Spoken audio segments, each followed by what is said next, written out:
அதிமுகவை பிரதமர் மோடி மிரட்டி வருகிறார். சிபிஐ, அமலாக்கத்துறையை வைத்து மொத்த அமைச்சரவையும் முதலமைச்சரையும் மிரட்ட முடியும் என நம்புகிறார். தமிழக மக்களை கட்டுப்படுத்த முயலுகிறார் என ராகுல் காந்தி மோடி மீது குற்றச்சாட்டுகளை முன்வைத்துள்ளார். கரூரில் நடைபெற்ற தேர்தல் பிரச்சாரத்தில் பேசிய அகில இந்திய காங்கிரஸ் முன்னாள் தலைவர் ராகுல் காந்தி, ஒவ்வொரு முறையும் பிரதமர் நடத்தும் மனதோடு பேசும் நிகழ்வை பார்ப்பதில்லை. தமிழக மக்கள், தொழிலாளர்கள், விவசாயிகள், சிறு குறு தொழில்துறையினர் விரும்புவதை அவர் கவனிப்பதில்லை. அவர் மனதில் இருப்பதை மட்டும் பேசுகிறார் என்றார். ஏழை மக்களின் உணர்வுகளை மதிக்கும் அரசை தமிழகத்தில் உருவாக்க இங்கு வந்திருப்பதாகவும், அந்த அரசு மக்களின் வளர்ச்சிக்காக உழைக்கும் அரசாக இருக்கும் என்றும், உங்கள் பாதுகாவலனாக தாம் டெல்லியில் இருப்பதாகவும், தமிழக மக்களின் நலனை பாதுகாப்பேன் என்றார். இந்திய பகுதியில் 1000 கிலோமீட்டர் சீன ராணுவம் ஆக்கிரமித்துள்ளதாகவும், 56 இன்ச் மார்பு கொண்ட பிரதமர் சைனா என்ற வார்த்தையை உச்சரிக்கவே பயப்படுகிறார் என்றார். பால்கோட் தாக்குதலை பற்றிய ரகசியங்களை கசியவிட்டார். 5 உயர்மட்ட அதிகாரிகள் மட்டுமே தெரிந்த விஷயம் குறிப்பிட்ட மீடியாவுக்கு எப்படி தெரிந்தது என்றும், இந்த 5 பேரில் ஒருவர் தான் தகவலை கசியவிட்டிருக்க வேண்டும் என்றும், இதனால் தான் விசாரணை கூட நடத்தப்படவில்லை என்றார். விசாரணைக்கு பிரதமர் மறுக்கிறார் என்றும் தெரிவித்தார். தமிழகத்தின் அரசாங்கத்தை கட்டுப்படுத்துவதன் மூலம் தமிழக மக்களை கட்டுப்படுத்த முடியும் என்று நரேந்திர மோடி நம்புகிறார். What he doesn't realize is only the Tamil people can decide the future of Tamil Nadu. அவருக்கு என்ன புரியவில்லை என்றால், தமிழக மக்களே தமது தமிழகத்தின் எதிர்காலத்தை தீர்மானிப்பார்கள் என்பதுதான். He cannot remote control Tamil Nadu. அவர் தமிழகத்தை ரிமோட் கண்ட்ரோல் செய்ய முடியாது. Tamil Nadu will run itself. தமிழகம் தன்னைத்தானே இயக்கிக் கொள்ளும். His job as the Prime Minister of India is to respect the people of Tamil Nadu. அவருடைய வேலை என்பது ஒரு இந்தியாவின் பிரதமராக தமிழகத்தின் கலாச்சாரத்தையும் தமிழக மக்களின் உணர்வுகளையும் மதிப்பதுதான். His job is to appreciate the spirit of the Tamil people. Appreciate the spirit of the Tamil people.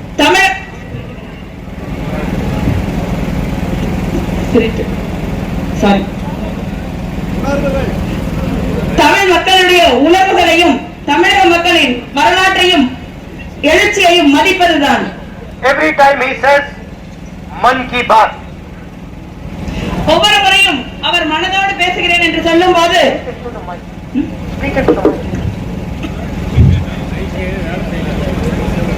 every time he says Man Ki Baat, ஒவ்வொரு முறையும் அவர் நான் உங்கள் மனதோடு பேசுகிறேன் என்று சொல்லும் பொழுது, no one is interested in listening to his Man Ki Baat.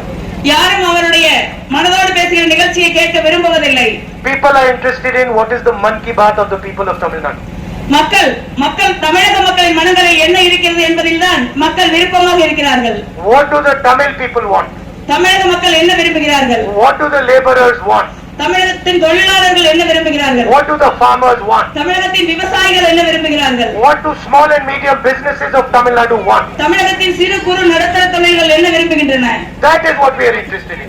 அதில் தான் நாங்கள் விருப்பமுடன் இருக்கிறோம். That is why I am speaking to laborers, small businesses, weavers, farmers. அதனால் தான் நான் தொழிலாளர்களோடும், நெசவாளிகளோடும், விவசாயிகளோடும், சிறு குறு நடுத்தர தொழில்களை நடத்துவர்களோடும் தொடர்ந்து பேசுவது பிரதம மந்திரியால் ஏற்பட்ட விளைவு இது.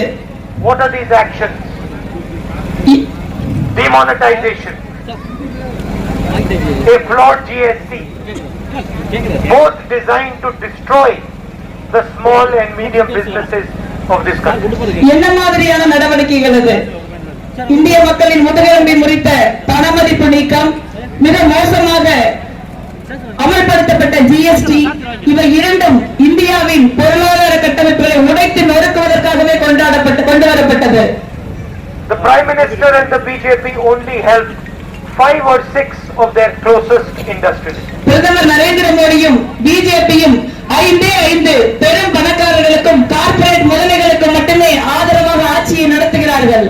They give them lakhs and lakhs of crores of rupees. லட்சக்கணக்கான கோடிகளை இந்த 5 பணக்காரர்களுக்கு பிரதமர் நரேந்திர மோடி அள்ளி வழங்கி இருக்கிறார். They allow them to monopolize industry after industry. ஒவ்வொரு தொழில்துறையாக தாங்களே கோலாச்சும் அளவுக்கு பிரதமர் அந்த 5 பண முதலைகளை அனுமதித்திருக்கிறார். Whichever side you look, you see a monopoly.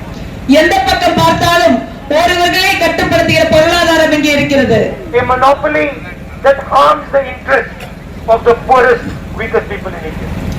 இந்த கொள்கை சாதாரண அடிப்படை ஏழை எளிய மக்களை கடுமையாக பாதிக்கிறது. And now the Prime Minister is attacking our farmers. இப்பொழுது நமது பிரதம மந்திரி நமது இந்தியாவின் முதுகெலும்பான விவசாயிகளை He has brought 3 new laws which are going to destroy Indian agriculture. அவர் 3 கருப்பு சட்டங்களை விவசாயிகளுக்கு எதிராக கொண்டு வந்திருக்கிறார். அது இந்த தேசத்தின் விவசாயத்தை உருக்குலைக்க போகிறது. And hand Indian agriculture over to 2 or 3 big industries. இந்தியாவுடைய விவசாயம் 2 அல்லது 3 பெரும் தொழில் நிறுவனங்கள் கையில் சிக்கிக் கொள்ள போகிறது. Imagine that one of the laws clearly states that farmers cannot go to the court to protect themselves. அந்த 3 சட்டங்களில் ஒரு சட்டம் இந்த தொழில் நிறுவனங்களுக்கு எதிராக, கார்ப்பரேட் கம்பெனிகளுக்கு எதிராக பாதிக்கப்பட்ட விவசாயிகள் நீதிமன்றம் செல்ல முடியாது என்று சொல்கிறது. The Prime Minister and the BJP, RSS have no respect for Tamil culture, Tamil language and Tamil history. பிரதமர் நரேந்திர மோடியும் பிஜேபியும் ஆர்எஸ்எஸும் தமிழ் மக்களுடைய கலாச்சாரம், பண்பாடு, மொழி எதையும் மதிப்பதில்லை. The Prime Minister says one language, the Indian language, is Bengali not an Indian language, is Punjabi not an Indian language. அவர் என்ன சொல்ல வருகிறார்? ஒரு தேசம் ஒரு மொழி என்றால் தமிழ் ஒரு மொழி அல்லவா, பஞ்சாபி ஒரு மொழி அல்லவா, பெங்காலி ஒரு மொழி அல்லவா? What does he mean one history? Is Tamil history not part of Indian history? ஒரே வரலாறு என்று சொல்லும்போது அவர் எதை சொல்கிறார்? தமிழகத்தின் வரலாறு இந்தியாவின் வரலாறு அல்லவா? What does he mean one culture? Is Tamil culture not part of Indian culture? ஒற்றை கலாச்சாரம் என்று அவர் எதை சொல்கிறார்? தமிழகத்தின் கலாச்சாரம் இந்தியாவின் கலாச்சாரம் அல்லவா? Why should one idea dominate this country? எதற்காக ஒரே ஒரு சிந்தனை இந்த மாபெரும் இந்திய தேசத்தை மீது ஆதிக்கம் செலுத்த வேண்டும்? Why should all India, all ideas be appreciated? ஏன் இந்தியாவின் பன்முகத்தன்மை மிகுந்த கொள்கைகள் போற்றப்படக்கூடாது? Why can we not respect Tamil? ஏன் நாம் தமிழையும் தமிழ் மொழியும் மதிக்க கூடாது? Respect Bengali. ஏன் நாம் பெங்காலியை மதிக்க கூடாது? Respect Hindi. ஏன் நாம் ஹிந்தி மொழியை மதிக்க கூடாது? Why can we not say that all our languages, all our ideas, all our cultures are to be respected? ஏன் நமது அனைத்து மொழிகளும், அனைத்து கலாச்சாரமும், அனைத்து நம்பிக்கைகளும் மதிக்கப்பட வேண்டும் என்று ஏன் இந்த பிரதமரால் சொல்ல முடியவில்லை? If we say that Tamil Nadu is part of India, then why should we not say that India is Tamil Nadu? தமிழகம் இந்தியாவின் ஒரு பகுதி என்றால் ஏன் இந்தியாவும் தமிழகத்தின் ஒரு பகுதியாக இருக்கக்கூடாது? What does it mean? Tamil Nadu should be part of India, but India is not going to respect Tamil Nadu. Why? ஏன் தமிழகம் இந்தியாவின் பகுதியாக இருக்கும் பொழுது ஏன் இந்தியா தமிழகத்தை மதிக்க கூடாது? We are all one. We have to respect each other's history, culture and language. நாம் அனைவரும் ஒற்றுமையான ஒன்றானவர்கள். நாம் அனைவரும் ஒவ்வொருவருடைய வரலாற்றையும் கலாச்சாரத்தையும் மதிக்க வேண்டும். Prime Minister believes that just because he can blackmail the leadership of Tamil Nadu, the AIDMK, blackmail, threaten. பிரதம மந்திரி இந்தியா தமிழகத்தில் இருக்கிற ஆளும் அதிமுகவை மிரட்டுகிறார். சிபிஐயையும் அமலாக்கத்துறையையும் பயன்படுத்தி தமிழகத்தில் ஆளுகிற முதலமைச்சர் எடப்பாடி அவர்களையும் மொத்த அமைச்சரவையும் மோடி மிரட்டுகிறார். ஏன்? The Prime Minister believes that he can use the CBI and ED to control the Chief Minister of Tamil Nadu.